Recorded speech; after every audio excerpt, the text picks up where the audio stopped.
क्या कहेंगे आप? सरकार बिल्कुल फेल है। और जहाँ तक इसका झूठा वादा था कि 2 करोड़ नौकरी देने के बजाय नौकरी तो ले रही है। जैसे उदाहरण के स्वरूप पर आप मान लीजिए 45 लाख शिक्षक आज के तारीख में जो रेगुलर थे प्राइमरी में उनको भी निकाला जा रहा है, जूनियर और प्राइमरी में जो कार्यरत थे उनको निकाला जा रहा है। कैसे निकाला जा रहा है? ये कह दिया गया कि तुम टीटी पास करो। आप बताइए, जो 15 साल 20 साल पहले सर्विस बुक में जो एंट्री थी लिखी गई थी जिसके अनुसार ये अपनी योग्यता पूरा करके ये टीचर बने थे, दोबारा कहाँ इनको आवश्यकता थी टीटी में बैठाने के लिए। लेकिन अब कहा यह जा रहा कि माननीय उच्चतम न्यायालय का आदेश है। उच्चतम न्यायालय के समक्ष जब रिट गई थी तो सरकार को इनका पक्ष रखना चाहिए था। सरकार ने इनका पक्ष रखा नहीं, इसलिए उच्चतम न्यायालय इनको टीटी के लिए आदेशित कर दिया।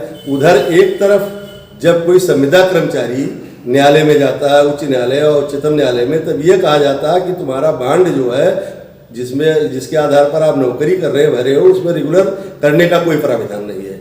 और उधर जो रेगुलर थे तो उस समय भी तो कोई प्राविधान नहीं था कि तुमको 15 साल बाद टीटी पास किया जाएगा, करना पड़ेगा। तो उनको कैसे फिर आदेशित कर देते हो?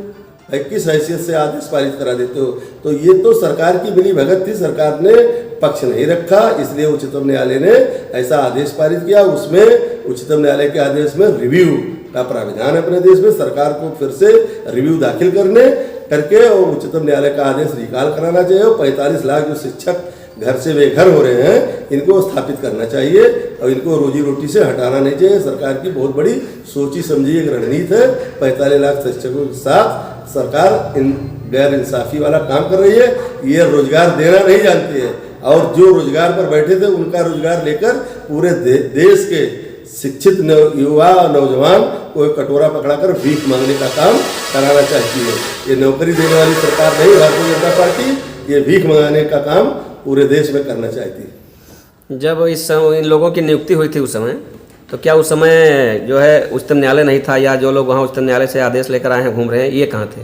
जैसे जिस समय जब किसी सरकारी कर्मचारी की नियुक्ति होती है तो वो सरकारी कर्मचारी उस समय जो मानक होता है नौकरी के लिए, नियुक्ति के लिए परीक्षाएं होती है, जब वो उस मानक में खरा उतरता है, पास करता है, तब नियुक्ति होती है। और जब किसी की नियुक्ति हो गई तो दोबारा एग्जाम देने का क्या उचित है?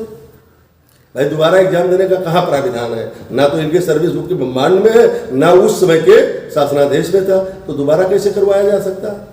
नहीं, उस समय सारी अर्हताएं पूरा करने के बाद ही तो नियुक्ति हुई होगी इन लोगों की। हाँ बिल्कुल, सारी जितनी गवर्नमेंट के मानक थे, जितने इनके एजुकेशन थे, सब इन्होंने पूरा किया। सारा सरकार के सारे मापदंड को पूरा करके तब इनको सर्विस मिली थी। तो आज निकालने का क्या उचित है?